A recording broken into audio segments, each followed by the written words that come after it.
Thank you very much, Mr. Chairman.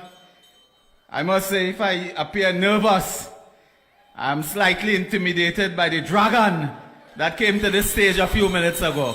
Give Dr. David Lee a round of applause for that fiery address and that true story of Santa Claus.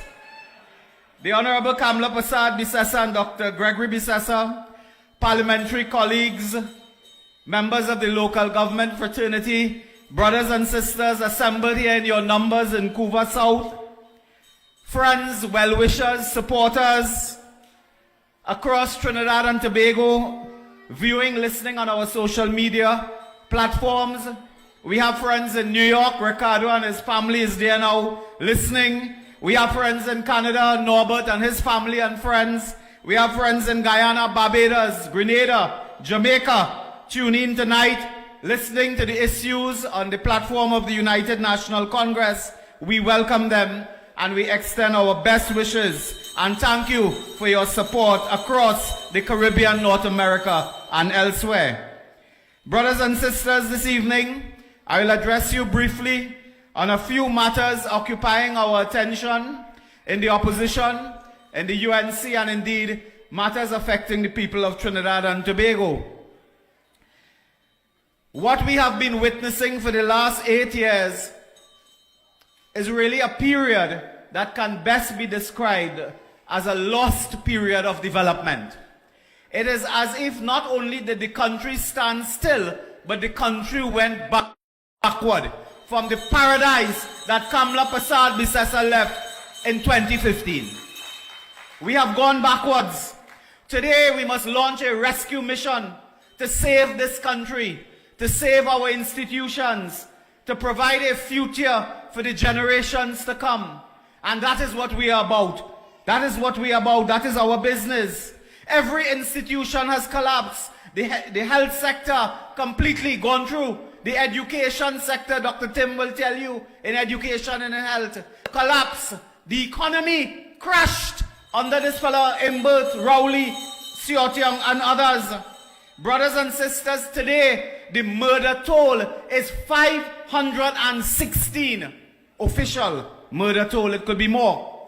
Today I had the unpleasant displeasure of watching and listening to Keith Rowley.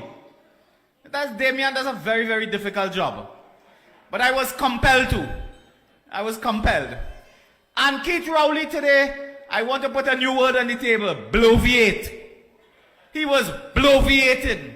And I assure you that is not an obscene word. He was bloviating.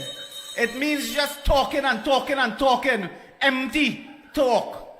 Bloviating. Google that. Google that too. And that word you must now fix to him. He bloviates. Today, Akash Samaru take 10 seconds to ask him a question. He replied in 25 minutes and didn't answer the question. But I had this painful displeasure. But several things, of course, I will mention about that. But one, he comes with this age-old rhetoric of saying the UNC and Kamla and the rest of them, somehow we get comfort or we are happy with the crime rate and murder rate because we have electoral interests. So we would like to see, we want to use that for politics. So we're not interested in dealing with crime. We will get some pleasure from that. I want to tell Keith Rowley that to remove you from office, the collapse of the economy will remove you from office. The collapse of the health sector will remove you. The collapse of the education sector will remove you. We don't have to depend on crime and murder alone. And those of us in the opposition, the political leader of this party has spent day and night for the last I don't know how much years speaking about policy to deal with crime. Programs to deal with crime, not only standalone legislation, but other programs, reorganizing the national security infrastructure. She has spent hours and hours and hours explaining our policy, our program, sharing it not only with the people, but sharing it with the government as well. So if they want to deal with crime, the ideas are there, the policy, the programs are there. We take this matter seriously. We are patriots of this country. When somebody dies, it affects us. It could be our family, but whether it's our family or not, it affects us, it pains us. Today there was a shooting, a stone throw away from where I live in Cross in San Fernando. A murder. Looking on Diwali morning, you know they rob a grocery in Barako? When people soaking diya and cutting up the curry and thing, bandits go and they rob a supermarket on Diwali morning. That is not the society we wish for. And we are very serious when we outline proposals to deal with crime, Rowley. So don't politicize it. That is the first point I make to him there. Brothers and sisters, I think he lies as a pathological liar. I think Wade Mark called him that. You know, people that suffer from hypertension, you know, all kind of problems and things. There must be something called diabetes. There must be a disorder of health, mental, called diabetes. He suffers from a disorder called diabetes. Not diabetes, diabetes. And he lies at every junction, at every corner.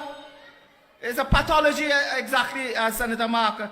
And today he came with that for 2 hours as a press conference. Tonight I just want to put a few issues on the table relating to that. When Rowley had a press conference 3 weeks ago, he said he was going to Saudi Arabia, then going to Dubai, then coming back to London. You all remember that? He was going to take 3 weeks and travel and blah, blah, blah, blah, blah. When the UNC put pressure on him, you know they run back home the next day. He run back home. But I'll tell you what happened there. The Saudi Arabia people had this summit, and what they did is they provide air travel for all the heads of government in CARICOM. Barry understands these arrangements well. And they had 3 pickup points: Miami, Dominica, and Barbados. So they pick up the 4 fella in Barbados, he hustle a ride to go Saudi Arabia. As soon as the meeting finished, before they say the closing remark, they put him on a plane and send him back to Barbados. They drop him like a bag of garbage in Barbados. And Caribbean Airline, 10:45 a.m. on Saturday last, bring him back to Port of Spain. They might want to see him again. They don't want to. They don't want to. They have no business with him. He came back here and for 2 hours couldn't tell us what achievement did you make there. When will these investments come? Let me tell you something. Every country in the world that has money is willing to lend you money. Because that is how they make money. He went to Australia, he boasted today. Australia gave us a line of credit to buy boat. But they must give you a line of credit. It is to buy their boat. Then you pay them back with interest. Every country that has money want to lend you. That's the nature of the world. He boasted in Saudi Arabia lending us money. But they're lending everybody money. They have money. And I don't know if he will buy boat from Saudi Arabia now or buy some other thing. But the national security infrastructure has collapsed. I heard Dr. Lee talking about that Guyana problem. Let me tell you something. If anything escalates in Guyana, Venezuela with that problem, what Rowley go do? He go send the water taxi? He go send the 20 wooden ladder from the fire service? All the boats collapsed. None of these Coast Guard boats working. All the helicopter grounded. Air Guard out of order. We cannot help nobody. We cannot help. We can't help ourselves in Trinidad. Look what happened. And I come to this matter one time. Brothers and sisters, the front page of the Newsday today. $2.4 million for Venezuelans. That's $1 million, I'm not pesos, sir. $2.4 million. Court deems 2020 detention inhuman and degrading. Now I want to tell you something. There's something called a tragic irony and there's something called a comic irony. This is both. This is both tragic but comic. The people who left Venezuela because they were suffering from inhumane conditions have won a case that they suffer from inhumane conditions in Trinidad. Huh? But they didn't get compensation in Venezuela, they get in Trinidad. The police pick up illegal migrants and then illegally detain them. Could you imagine? This is what the judgments say. They take people who are illegal and then illegally detain them. The people win a case. They win a case. But you see, from day one, Rodney Charles, Saddam Hussein, and others in the parliament, Mrs. Prasad Bisesa, they were all saying to Rowley and Stuart Young, all you remember when Stuart Young went to the Queen's Park over with a bullhorn and telling people, hola, hola, hola, with a bullhorn? From that day, we tell them, put a policy in place, put a program in place. You have no policy, you have no program treating people. They go on, man, and they give everybody a card. They say, you have a license, come stay here. Now, as Saddam told us, every year, they put a sticker on it like a discount card and say, okay, valid for the next year, valid for the next year, valid for the next year. Like a discount card.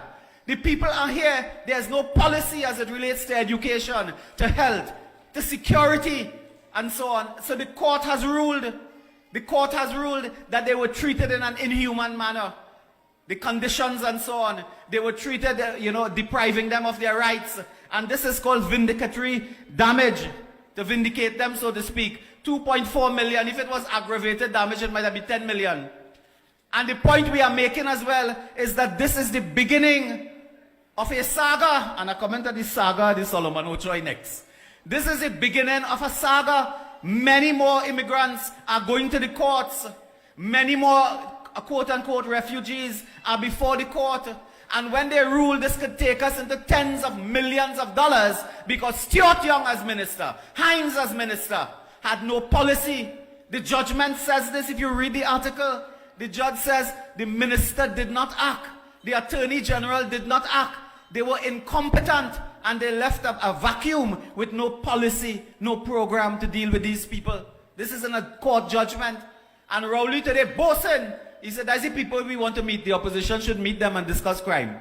The same people who are responsible for $2.4 million of taxpayers' money. Gone. We must now meet them to discuss crime. They're bright. They're so bright. But they're so bright. Venezuelans now come and take $2.4 million of taxpayers' money on this matter. And those are issues we will continue. The judge exposed a culmination of years of no policy, no plan, accomplished incompetence. The Ministry of National Security could not answer when they were asked about a policy in the Standing Finance Committee. Fitzgerald Hines, he traveled on government business recently. They put out a 2-line statement, he traveled, but nobody know where he gone, what he gone for, what he attending. He make it, you know what? That's the fella last time he leave these shores, he went on a boat somewhere in the Gulf of Paria and spent the night with Rowley. Now God alone know what them doing midnight in a boat in the Gulf of Paria. Me, I would have jumped off and swim if two of them I find them on a boat. But they have no clue. And you must remember that Rowley and Hines gone on a Coast Guard boat and spend the night. Something is amiss about that. We will come back to that some other time. So brothers and sisters, on this matter, national security, immigration issue I raised with you. Today another headline in the newspaper, look at this. Peace deal, peace deal, peace deal. This calls for an investigation independent of the TTPS as to whether any units in the police service are involved in any agreement and deals with gangs.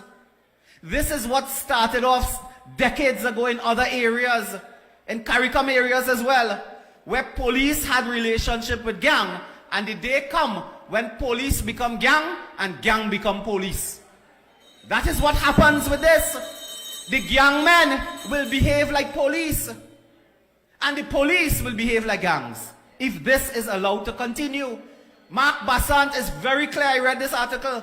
He had his contacts, he had his informants, he was clear as to this development, and this is a dangerous development that warrants an independent inquiry.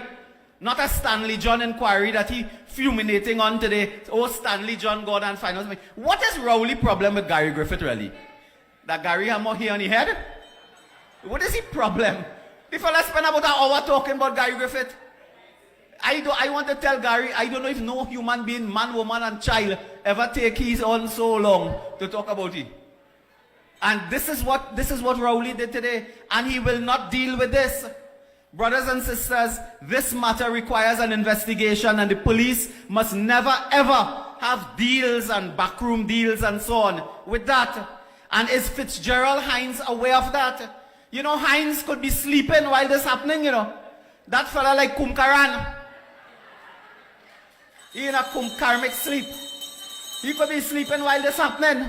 So we must ask whether Hines is aware of that, of these developments. Because Hines is a complete failure. You all remember the other day, he boasted in a press conference a human trafficker was caught and convicted, we win, man. International people like that. When they ask where the fella, he say, okay, he escaped, he gone. Now that is like a fella telling you he win the lottery. And you say, right, he win the lottery, but he lost the ticket. That's Heinz. And when they were doing this, Saddam told me in Parliament, and I have the clip in here, do you know in a judgment, in an affidavit filed on the 21st of February 2022, and as David Lee say, I always tell my colleagues, some of them with lesser experience than me, when you come to talk, you must bring the facts. You must never be proven wrong. Never be proven wrong. There's a law here. Never be proven wrong. This is an affidavit filed by the Permanent Secretary, Ministry of National Security. You know what the PS is saying here? He's saying to the court, the Electronic Monitoring Unit 2022, the Electronic Monitoring Unit currently has no equipment of the type required for the safe and effective monitoring of an accused offender for the level that is required. Such safety is dual in nature and it extends to the accused offender and so on. But here this, he says, consequently, the monitoring devices acquired and currently in use for the program do not meet the criteria that is required for such offenders and are suited for lower threshold offenders. I don't know, that is for people who spit maybe on the side of the road. If you spit, drink water? Oh yeah, if you kick water on somebody, I don't know who does do that. If you kick up water on somebody, they could use that. But the fella, Heinz, is minister, his ministry buy equipment that is defective. Look, I have a small little poodle named Louis. I'm sure Louis could bite this electronic monitoring device and pull it off in one shot. He put a dog collar on people's foot. This is not what is required, says the Permanent Secretary, not Moonilal. This is not what is required. Heinz has to answer for this. When he wakes up, he must answer for this. Brothers and sisters, the electronic monitoring unit has collapsed. We have called for this committee to return to the Joint Select Committee on National Security. And as on this Joint Select Committee, they presented a report in Parliament, a most curious report recently, and I come to this. Do you all know this government, for about 5 years now, introduced what is called a commission of inquiry into the Solomon Hochoy Highway? Land acquisition and other matters they have broadened the scope to. That was so they could scandalize the People's Partnership and ministers and prime ministers. That's the purpose of that. That's the only purpose. That committee has not met once. They have had no hearing. They have met not a soul, man. They haven't met a crapo or a stray dog. And they have spent, you know how much? They spent $11 million. Now I want to tell you something. The commission of inquiry into the highway is highway robbery. That is highway robbery. $11 million gone. They only saying they will meet $11 million, you know. And you can't buy ladder, can't buy fire engine for fire station that the UNC build. We build fire station. You can't put a fire appliance there. Now they come with a report. Here this one. The saga of the Sir Solomon Hochoy Highway extension to Point 14. Where is that? The Kata? Kata? The saga. That's what the report name, you know. Not one human being has signed this report. This is an unsigned report. I had the opportunity to go through this report. This report makes no accusation, no compelling accusation against any former minister or prime minister of the People's Partnership government. None. But they want to go to Parliament so they can scandalize the partnership because elections is round the corner. And their playbook is very clear. You scandalize because you could not perform. They could not deliver goods and services, education, health, nothing. So they scandalize. And they want to go to the Parliament with that shot. But it will not happen. $11 million gone on that. And you know they cannot fix roads. They cannot fix a pothole. The highway, have you seen the state of the highway? I am told that the Rural Development Company has given out $150 million in small projects to contractors single-handedly chosen by the PNM and their operatives. And those contractors cannot perform. And when the engineers at the Ministry of Works and Transport raise their voice and say, you are doing defective work, do you know the contractors tell them? Go to hell. Go and tell the minister if you want. Because they are protected by the PNM. Contractors that cannot perform have been given millions of dollars because they are friends and they are family to the PNM. And that is what is going on in this country today. So brothers and sisters, our time is coming to an end for my presentation. But I wanted to tell you as well, on another occasion, we will talk in much more greater detail about this cybercrime matter that is affecting all of us and has serious implications for all of you. I tried the other night in debate to break it down for you, to tell you the importance of this, because sometimes people don't grasp cybersecurity, cybercrime, data breach. Those things that sound a little highfalutin. Well, imagine this, somebody hack into your personal data on your car. Many of you have cars that are now connected. It's called connected cars, where the system, the dashboard digital system is connected. And do you know you have an alarm system in that car? Imagine the day they hack in to computer systems that can now get your alarm off when you park up by the doubles man, by the supermarket, by the hardware. That is what data breaches lead to. Imagine they take your identity, your credit card account detail, your passport number and so on, using it in some part of the world to buy things, to shop, to steal. This has to do with fraud at the lowest and the highest level. And again, we call for a proper institution to deal with cyber security in Trinidad and Tobago, brothers and sisters. So I leave you tonight by telling you that the PNM is the opposition in waiting. They are the opposition in waiting. The government is here tonight. The government is here tonight. The opposition in waiting is the PNM. We must rescue our country. They are in the departure lounge. Now I want to tell you something. When you're in the departure lounge, you must check people's luggage.